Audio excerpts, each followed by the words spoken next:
This Honorable House is aware of the policy with regard to coal that has been embodied in the second five-year plan. The target of coal production at a figure of 60 million tons per annum has to be attained at the end of the second five-year plan. That means an increase of 22 million tons over the existing production of roughly 38 million tons. Of these additional 22 million tons, 12 million tons of additional coal production will be in the public sector and 10 million tons in the private sector. To attain this target in the public sector, the government has established a National Coal Development Corporation. The functions of that corporation are to work those collieries which at the moment are under state control and also to develop new collieries so that this additional target of 22 million tons may be attained in the second five-year plan. When the coal position was examined, it was found that all the important area wherefrom coal could be exploited were covered either by prospecting leases or by mining leases. In order that the government might be able to produce additional coal in the public sector, it is necessary that we should have the power to acquire rights with regard to those areas of land where coal is likely to be found. This bill, therefore, gives the necessary authority for that acquisition of rights which will confer upon the state ultimately when the various proceedings which are mentioned in this bill are taken, the right to exploit coal and develop those coal fields. The pattern upon which this bill has been framed is a pattern with which that Honorable House is familiar.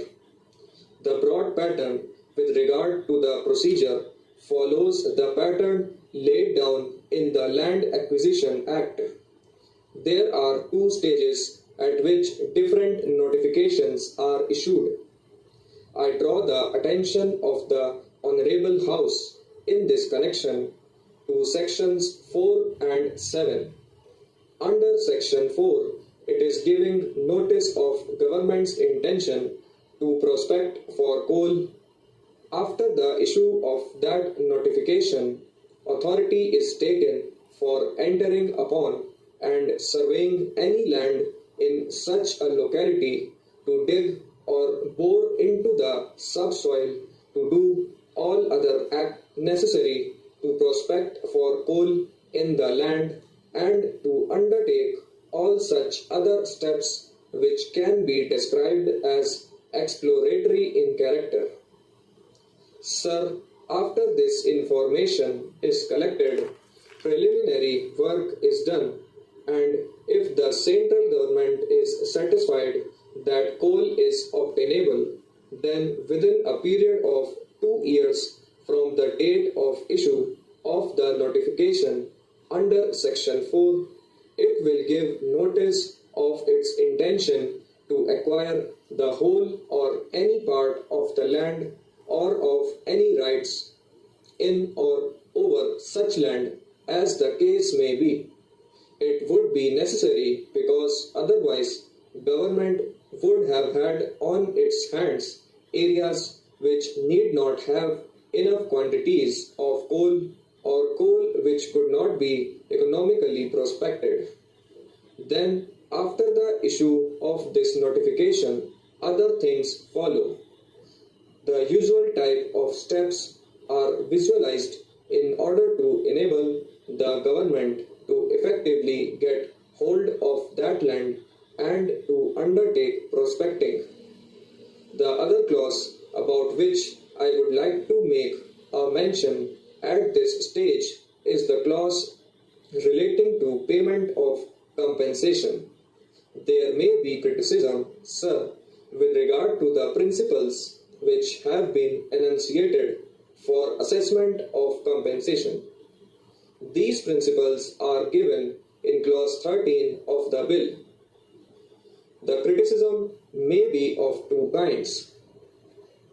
My friends opposite may criticize it on the ground that the principles that have been laid down are too liberal and are weighted in favor of those whose rights are to be acquired.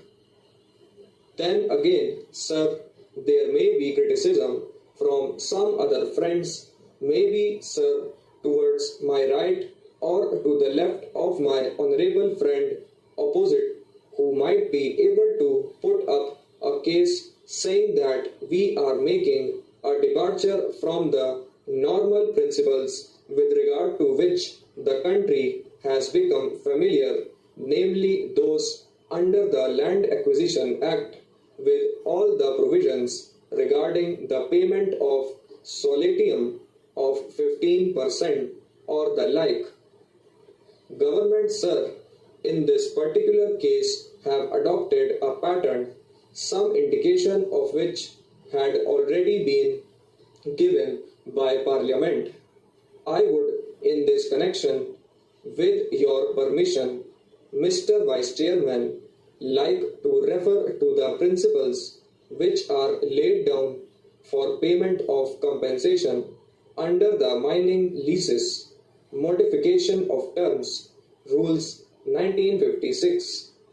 These rules, sir, were discussed threadbare in Parliament, and these rules were later on adopted. I won't weary the Honourable House by reading the various clauses of the relevant rules. Suffice it to say that the principle, which is the underlying principle in those rules, has also been adopted with necessary modifications to fit into the pattern of the present Act in the compensation clause, which is clause 13 of the bill. The principle is the liability to pay compensation.